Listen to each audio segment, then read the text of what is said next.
Hey there, I have finally decided to share my story about how my 24-year career in teaching came to an untimely end. And it's going to have to be in parts. And this part is going to be called background information leading up. You want to buckle in and stay tuned, especially for the very end. I've made notes because, my brain doesn't like to cooperate. So I'm going to start with the year 2015-16. So the fall kind of started out rough for me. I started having pain in my right foot. Bottom line, broken metatarsal. It ended up having avascular necrosis. I was in a boot for the entire school year on a knee scooter, and my husband decked it out with a little bell. We put pom-poms on it. It had a basket. I could fly up and down the halls. I got out of the boot in the spring after being on a bone stimulator for 3 months in addition to the boot scooter. But that year was as normal as it could be. Rough physically for me, but otherwise great year. My mom's situation, same, chronic illness, in and out of hospitals. 2016-17 year. Fall semester started off the same with my mom. I was out of a boot. I was back in regular shoes, ugly shoes because of my foot insert, regular year. But my dad started having health issues. And if you want to check out my pinned video, you can see specific. Bottom line, my mom was in temporary nursing facility from her chronic illness. I took a leave of absence in November 2016 throughout the remainder of the year 2017. I lost my dad February 16th, 2017, and that was by far the roughest year of my life. I will never regret taking the time that I had with him. You can see the pinned video for more details. Part 2 is going to be the rest of the background. Follow me. So this is the second part of part 1, background of my story of how my teaching career ended. So we're in year 2017-18 school year. So for me, that was a normal school year. We had moved my mother home from a nursing facility back next door to me. I built a house right next door on the farm, which I'm thankful that I did. A day for me meant being ready and at her house around 5:45 a.m., where I would clean her, make sure she had a snack, fill up her water container, clean her up from overnight, do that sort of thing. And then I would leave for school. Not sure why my voice did that. I almost coughed. So I would go to my school, and I usually was the very first person there. I arrived around 6:20, 6:30, and that was by choice. That was my most productive time. I could get my copies made, everything set up for the day. I put on my teacher face and did my absolute best job for the day, so I could actually leave at the exact time we were allowed to leave. So I would make my commute home, run into my house, take a shower immediately, go up to my mother's to relieve her day help by 4:30, where I would do the nightly things. We watched several shows together. I gave her medicine, did her changing, cleaning up, and the necessary things. So then I would come back down to my house, go to bed, start over again, and that's how that year was spent. And my mom also had multiple in and out of the hospital times during that school year. Her chronic illness declined significantly. So she was at home under my care or in the hospital. So that's how that year went. The 2018-19 school year, my mother's health had worsened. She had been placed back in a nursing home, and she passed in November of 2018. So I finished that school year out, and I will have to continue in the next part. Welcome back to my little series explaining why my 24-year teaching career came to an end. And this is kind of part 3 of the background leading up. So, sorry, I still have to refer to my notes. Okay, so we're up to 2019-2020 school year. So not only did things change for me, but for everyone during this time period in history. We were hit with a global pandemic. On the national front, locally, our school was under new administration. I think it might have started the previous year, but the principal I worked for 20 plus years had retired, and that situation alone was controversial, not on him, but that's a story that is not meant for me to tell. So fall semester, everything is working out. I had my honors class. It was a wonderful group of kids. I couldn't have asked for better. But personally, I began having some health issues in the fall of 2018. I'm sorry, I keep looking at my notes. But again, if you want to check out my pinned video, more details about that. So we get to the spring of 2020, and that's when the entire world was changed forever, in my opinion. That's when COVID hit. So in March, schools were shut down. I'm not sure if that's when they were shut down nationwide or what, but we were under, this massive quarantine. We were doing virtual classes, Zoom faculty meetings, all of that sort of thing. So that's how we finished year 2020. Hopefully this is going to be my final video in my series explaining how my 24-year career in teaching ended. This is part 4 of the background information, and we are in school year 2020 to 2021. Basically, that entire school year, I was on a leave of absence, and the way it was set up, I would take a chunk of time, be medically evaluated.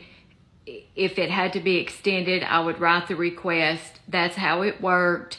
I was fortunate that they allowed me to do that, because you really need to see my pinned video to see what that year consisted of for me. But I did attempt to return in January of 2021. That did not last. Please see the pinned video. That is going to get us up to year 2021-2022. I was elated to be able to return. I was coming off being virtually housebound for that entire previous school year. I was just excited, and I found out I had a Bible history class for the first time ever, which I was scared to death about, but it ended up truly being the best semester of my entire teaching career. I had honors, English 9, Bible class, and a regular English, and the kids were fantastic. I just dropped my notes. I hope this doesn't mess me up. On the personal front, I started having increased gastrointestinal spells and recurring infections in my throat. So over Christmas break, it kept getting worse, and then we started the new semester in January of 2022. I made it a couple of weeks into the new semester, had significant issues, ended up vomiting in front of kids, having to run out my exterior door to vomit. No understanding of these spells. Had lab work, labs were bad. My doctor wrote a temporary leave of absence.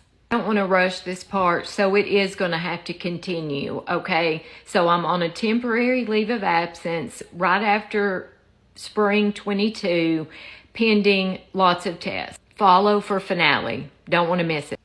So here's the final part of explaining why my 24-year teaching career came to an end. So if you've been following along, we are in January 2022.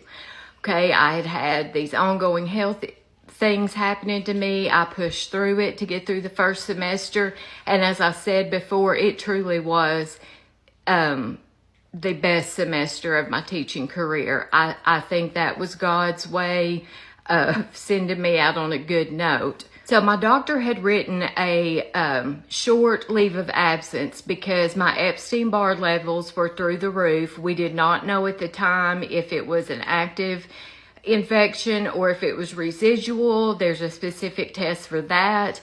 My liver was enlarged. My bilirubin was elevated, causing jaundice.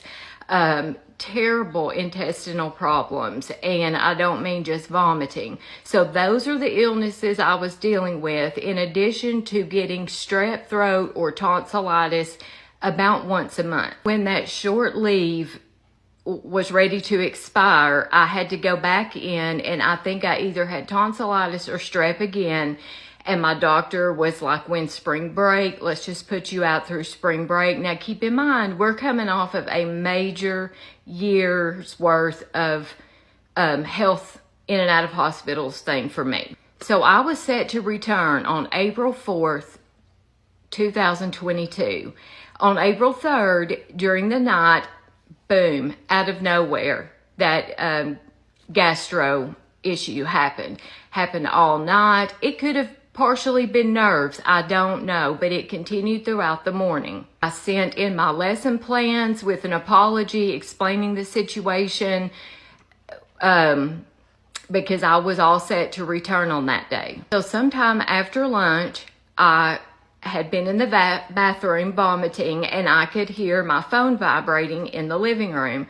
So I went, and it was my school. So I answered because I thought maybe they were calling to check on me or something, but I was on speakerphone.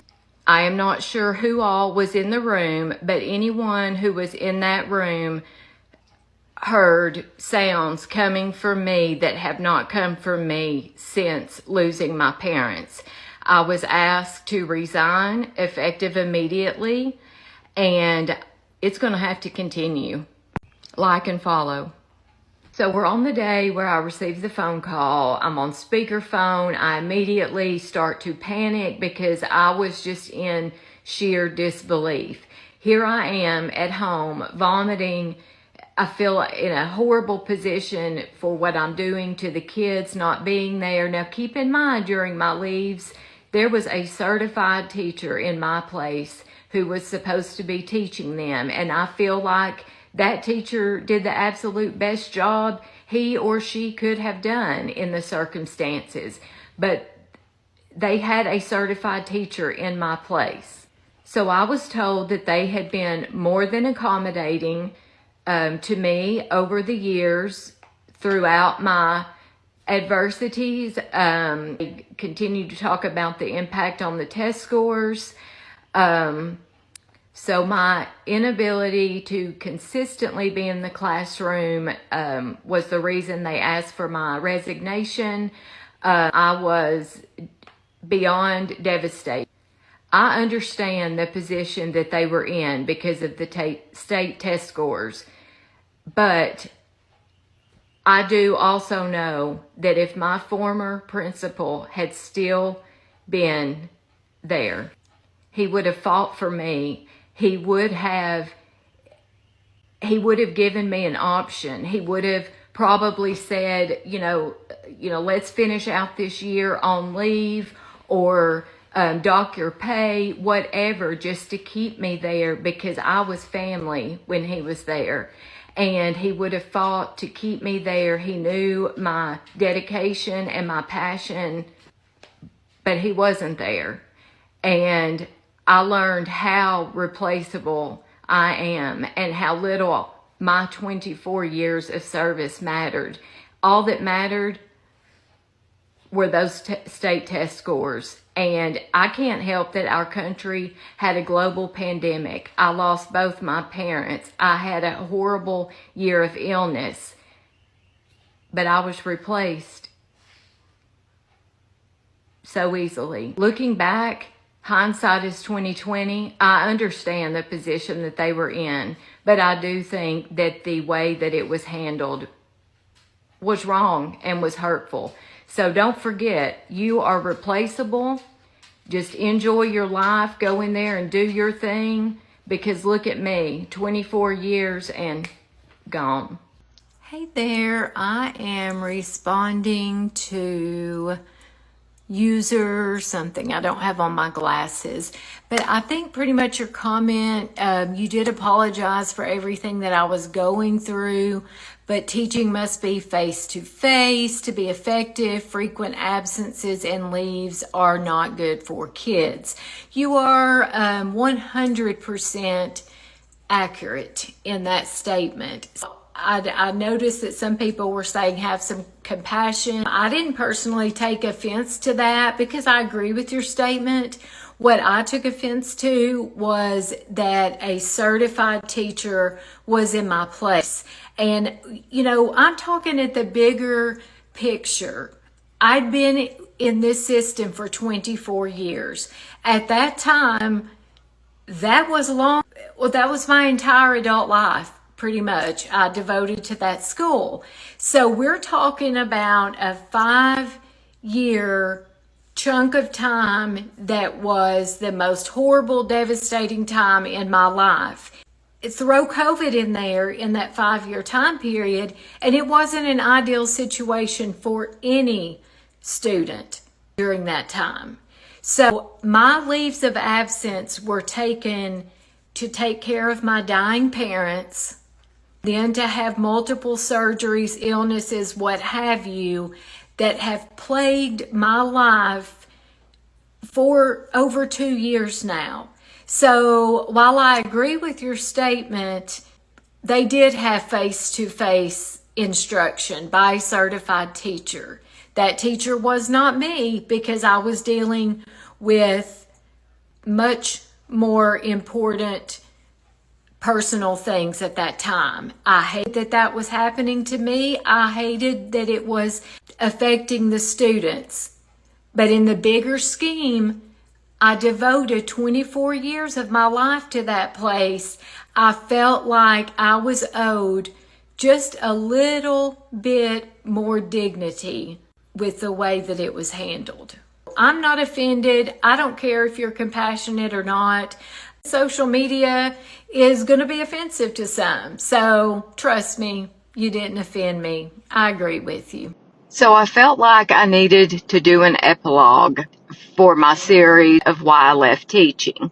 I totally understand the position that my administration was in with my absences affecting test scores. I totally understand that. I just hoped that they would let me get my specialist appointments done, let me find some answers, and I would have resigned myself. And I realized my ongoing health issues would have prevented me from returning. I hope my replacement loved those kids and was able to raise their test scores through the roof. It's taken me a year to really process what happened, and I feel like I'm justified in my feelings of disappointment and hurt in the manner in which it was handled. And they are totally justified in needing a reliable teacher in that classroom. I get that. I totally understand. Kids need a consistent teacher. But a certified teacher was hired in my place. I'm sorry if that situation a bad situation, but they had the curriculum to follow. As much as I hated that I couldn't be the one in the classroom, they had a certified teacher. there was a set curriculum, and I'm talking scripted teaching these days where you follow a daily timeline. With my series, I was in no way trying to disparage my system, my administrators. I just wanted my story out, what actually happened. And yes, I was disappointed. I see they were justified, and I'm justified in being disappointment. And I miss teaching. Teachers out there, just hang in there.